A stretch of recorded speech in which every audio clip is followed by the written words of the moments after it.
Back on Get Up as we roll through some of the more interesting games in Week 8.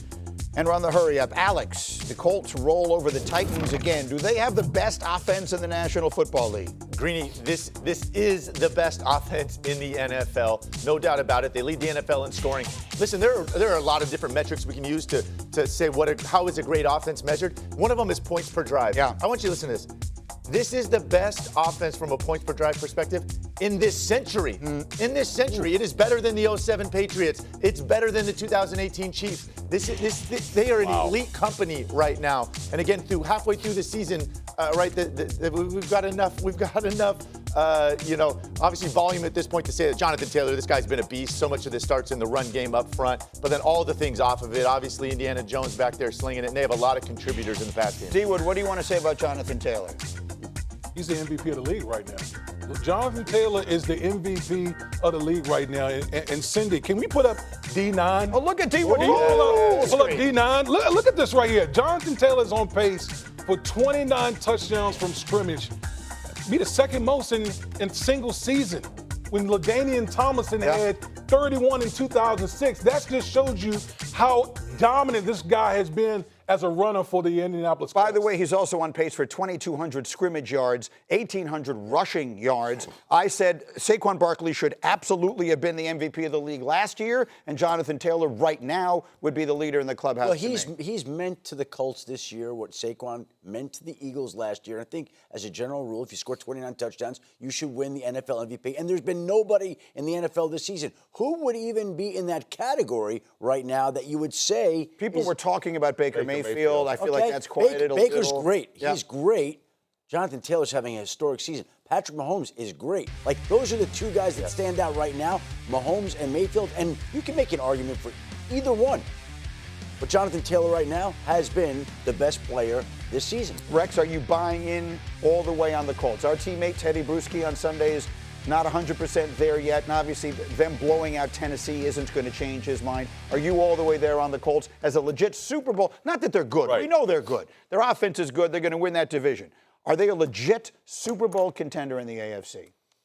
I'm going to say they are, but I'd feel a hell of a lot better if they traded for a corner. If they can, this trade line, if they can get another piece on that defense, I'd feel much better about it. Look, there's no question their offense is Super Bowl caliber. Yep. Without question. Lou Anarumo's doing a nice job on that defense, much better than last year, but I still think they need another piece on that defense. Oh, let me go to the next game. The Ravens beat the Bears yesterday after a very weird week, and Lamar, is he playing? Is he not playing? Did he practice? Did he not practice? In the end, they wind up winning. Rex, in your mind, did they save their season? Yes, without question, Greeny. And now they're the favorites to win that division. Is so awful. But the reason for it, look, their defense played average, which is a huge improvement over the rest of the year. Yeah. But it's about Derrick Henry. Feed the beast, put the ball in the belly about 40 times a game, and watch what happens. You'll beat everybody. And I think that's the formula moving forward, even when Lamar comes back. Feed the beast, get this man the football, and good things will happen. They play Thursday night against Miami. Schefter, should we be expecting Lamar Jackson to play in that game? I think they are. And I think the expectation all along has been that he would play that Thursday night game in Miami from South Florida. Is going to want to be out there. And I think part of the reason he didn't play yesterday is it would have been 2 games in 5 days for a guy still recovering from that hamstring injury. Probably too much to ask physically, he felt. And so Thursday night is the expectation that Lamar will be a go. Let me go to one more question in this run, the hurry up. D-Wood, this one's for you, and this one is tricky. Is Drake Maye the best quarterback in the what appears to be outstanding 2024 quarterback draft class? Yes. Drake Maye. Drake Maye is the best of that outstanding class.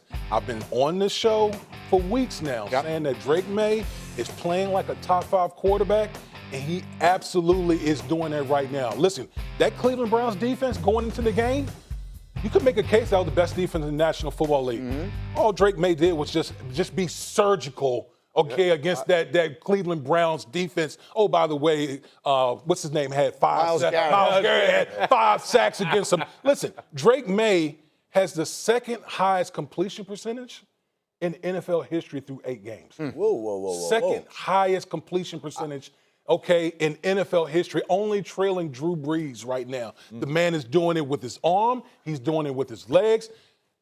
With Mike Vrabel and Josh McDaniels coaching him right now, this man is just looking outstanding. I love Drake Maye, but there's a QB in Washington and there's a QB in Denver that would have something to say about And Chicago? Both of those. I think it's a phenomenal class, but listen. We talking about Bo Nix went against this Dallas Cowboys defense. Jaden Daniels just had the greatest rookie season we've ever seen in all of team sports in this country. Right? He's had Terry McLaurin out, Debo Samuels is out. He's been playing with nobody. He's been banged up. Like, let's not just. Alex, you know what I am? You know what I am? What have you done for me lately? Well, Bo Nix, on that note, Bo Nix leads all these guys in every major category. Yeah. Right? Touchdowns, wins, yards. I think durability matters. And to me, that's the thing right now that I've said if you're going to redraft him again, May would go first. I would think he would go first. I think so too. Yep. And a lot of Williams is going to get better. Yes. A lot of this has to do. Better. It is the testament to the value of elite coaching. And Alex, you and I, and all of us on Sundays, in a variety of different ways, have had these conversations. But the truth is, Drake Maye is probably having the year he's having, at least in part, because Josh McDaniels is there coaching him, and that makes an enormous difference. But when you factor in everything and durability being a part of it, if they were redrafting all these guys right now, I think Maye would go first. Listen, he would deserve to be in the conversation, but I think this would be up for an opinion based off the GM or whoever's making the selection. Again, Jaden Daniels is a phenomenal player. He doesn't have the same supporting cast I think that Drake Maye has right now. So, again, to compare these all apples to apples is tough. And, again, Bo Nix, the sixth guy taken in this class, I mean, has an argument here as well. I think it's interesting because Stephon Diggs was done, I thought, when he went to Houston. Now, all of a sudden, he's back to being a great receiver. Nah, I think that's about this kid at quarterback. And to me, name the other receivers.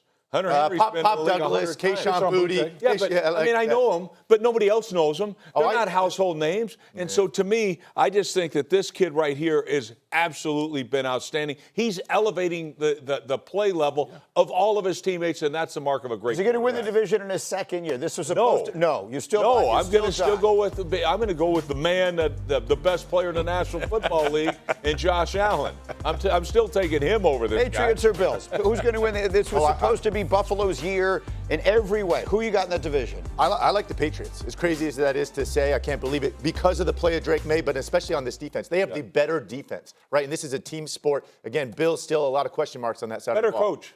You know what? Quite honestly, the Patriots are playing like the Commanders last year, where all of a sudden they rose up in a division nobody expected, had a magical kind of year, and it's starting to feel that way in New England for this season. And the quarterback is ridiculously good. Well, tonight we will see the Commanders, although we won't, unfortunately, see Jaden taking on Patrick Mahomes and the Chiefs, 8 Eastern on ABC and ESPN and ESPN Deportes and the all-new ESPN app. Peyton and Eli will be back on ESPN2. Kick your coverage with Van Pelt and the guys, 6 Eastern for Monday Night Countdown here on ESPN. Highly anticipated game, Aaron Rodgers against his former team. You don't need me to tell you he played 18 brilliant seasons in Green Bay. You also don't need me to tell you the uniforms in this game last night were just atrocious. Unrecognizable. All right, they're all friends. Here we go. Rodgers early, DK Metcalf. Alex, it starts out looking pretty good. Yeah, this Pittsburgh Steelers offense was doing their thing, had a great mix of run and pass. You can see they're taking advantage of the one-on-one matchup on the outside. And then here's a weird moment. So it's third quarter, it's 16-7 Pittsburgh. Rodgers thinks he's got a free play, and the ball is incomplete. D-Wood, they do not throw a flag here. Does he have a right to be mad? Absolutely. I mean, how many times have we seen Aaron Rodgers do this over his career? Like, that absolutely is a flag. Turned the game around in so many ways, because from that point forward, it just goes all this way. It all goes the way of Tucker Kraft. What a performance from the tight end last night. Yeah, I mean, unbelievable. And this guy, quite honestly, if he's not the best tight end in football, he's in the conversation. Yes, absolutely. 7 catches, 143 yards, 59 of them on that play. It leads to this on a 2nd and goal. This is Savion Williams in for the score. Now it's 16-14, and the Packers are coming back. And then 35 seconds left in the third quarter. Alex, how would you describe the defense here? Non-existent. Apparently you can just heave the ball down the middle. Oh, my God. Just heave it down the middle. Oh, my God. Nobody's going to make a play. The guy looked like a T-ball center fielder back there, misjudging that. We switch sides, but it's the same drive. This is early fourth. Josh Jacobs, anytime touchdown hits for Rex. 8 in a row. Packers take the lead. And then D-Wood, Micah Parsons takes over.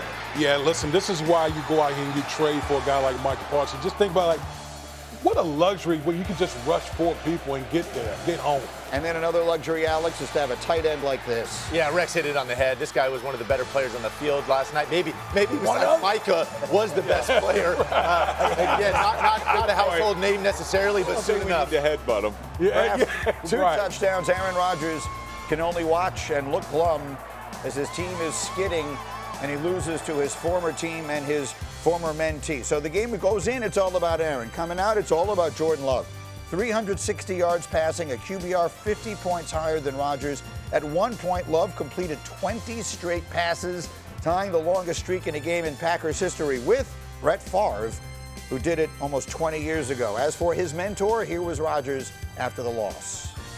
We can't beat ourselves. I think in the 3 losses, there's been times we've had opportunities and we've hurt ourselves with turnovers or just negative plays. So we gotta cut those out. We gotta get on the same page on offense and defense and keep the faith. Did your starting quarterback prove anything new tonight in how he played? He's him. Everybody in the league, if y'all not whoop, please wake up, get the crust out your eyes, because he is him and 10 is coming. Period. The Rex began the morning by getting the crust out of his eyes. And I'm doing better now. And D-Wood began the morning by saying what about Jordan Love and the Packers? If Jordan Love is going to play like that, the Green Bay Packers are going to find themselves in Santa Clara in February.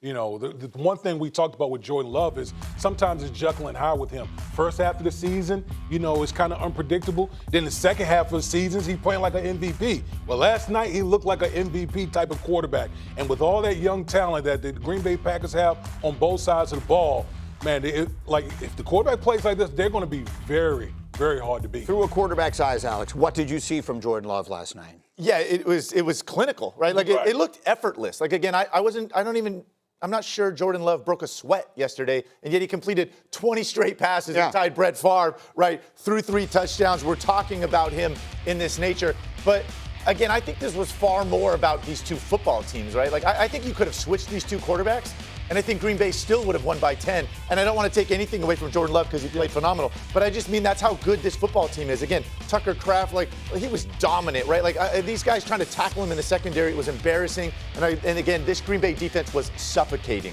And Rex, you used the word unrecognizable to describe the Steelers, and you didn't mean the uniforms, even though they are abhorrent. Really I don't even know what to say about them. But what has happened to the Pittsburgh Steelers defense? They got old.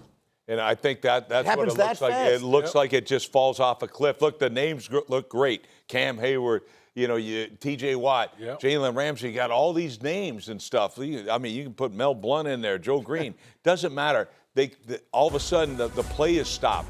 And look, one thing is like yards after catch. When I think of this game, I think, all right, Jordan Love was spectacular. But yards after catch. 244 yards they gave up in this game. So, look, Jordan Love threw for 360 yards. 244 of those yards were after catch. All right, and on the other side, the flip side, 87 yards for Pittsburgh. Right. So that's the difference. That's normal. This is not normal. This is a team that's not running to the ball. They have no speed. So when I look at them, I think of a team that lacks speed. And 22. Goodness gracious, What's did crazy you about stink up the joint? Like that safety back there, it might as well have been playing with 10. That doesn't help either. Right. This is the most expensive defense in football, and we're talking about it like this. And Rex is right. This is the worst pass defense in the NFL, right? And it was clear last night. Again, these were flat routes, right? Like these weren't like some crazy scheme that we're doing here. Concepts, the one touchdown pass, he's like, we're just throwing a sweep to our receiver to the left, and he walks in, right? Again, it was uncompetitive on the back end. And then up front, these names like T.J. Watt, Cam Hayward have not been playing and getting the production that we're used to seeing them get. And Jordan Love was great last night. But guess what? Joe Flacco was great against the Steelers defense last week is too. And most people that go up against this defense are great. And when the Pittsburgh Steelers lose a home game like that on a day where the Baltimore Ravens win, and now the Baltimore Ravens go into Miami Thursday night, all of a sudden you could see that division shifting. Because Pittsburgh is a flawed roster right now. You're saying it's old. The defense, we know, is shaky. They're not getting it done. They still have to make moves before the trade deadline if they can get that done. The division has a different feel to it this morning, Green. Yeah, actually, the division feels like Baltimore. We can show it to you. The Ravens are now at ESPN Bet Sportsbook an odds-on favorite to win. For those of you who do not speak gambling, that means they have a better than 50-50 shot, according to the odds, of winning the division. 2-5. 2-5. They've had a great year. And whose own defense is terrible. But look, they had an unbelievable. Think about, no one had a better day than the Ravens did yesterday. Agreed. The Steelers lose and look awful doing it. The Bengals lose. The Bengals give up 39 points to a Jets team that hadn't scored a meaningful touchdown in over a month. The Browns are unimaginably bad on offense. So it does all of a sudden feel like the Red Seas have parted for the Ravens. We'll talk about them as we go. I want to talk about the Green Bay defense. Yep. Because the reality is we've talked a lot about the Steeler defense, bad, Jordan Love, good. Yeah. Micah Parsons is the best player that was on the field in that game. Oh, no doubt about it. But in this entire Green Bay front, the front four, the four pass rushers were dominant. Suffocating is what it feels like as a quarterback when a team can rush four and get pressure. And then on the back end, again, they've got 7 in coverage. Somebody's getting doubled everywhere. Nobody's open. And then to have that pocket collapse on you, again, it is the worst feeling as a quarterback. And that's what they have going on right now. Again, they sent 1 blitz yesterday against Aaron Rodgers, and yet pressured, and we're in the backfield. Hey, Alex, that's a literal stat. They blitzed. They sent extra people on defense one time, the Packers did, and yet they had pressure on Rodgers the entire night. So it's funny, Alex talks about like suffocating, right? That's kind of what it feels like as a quarterback.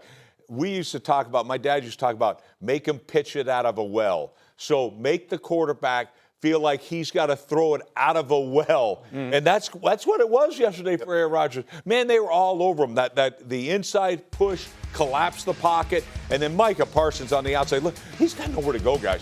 I don't care. He's stepping up, older guy. But that pocket was collapsed. Even when he got the ball off, man, he's got to it's got to feel so bad. And that was the first thing I thought of is, ooh, they made him pitch it out of a well. Yeah, man, it's all impossible. is well in Green Bay and all is not well in Pittsburgh. Yeah, you're right. And I think that's a really important point for fans who maybe didn't see the game or don't see it through the eyes that you guys see it. The difference in this game was, and Alex, you said it, but I'll paraphrase it, and D. Wood, you can explain it. The Packers didn't need to send anybody extra, and they got tons of pressure. Yeah. The Steelers are trying to dial up all of these blitzes. They're sending all these extra people, which leaves them vulnerable. They're not getting home, and that's why they got dominated. Alex will have a tape on that a little later, but that is the explanation for this game more than anything. Football is not complicated. It's a numbers game, okay? The less people you have to send, you can just rush 4 people. That's a win for the defense. And that's why this trade of Michael Parsons is so impactful and so important, because one guy literally can take up like 2 and 3 people, leaving everybody else one-on-one. And imagine, as a linebacker or defensive back, knowing that we can all drop back in coverage and the opposing quarterback has no time to really get the ball. In our space, it's just a complete luxury for our defense.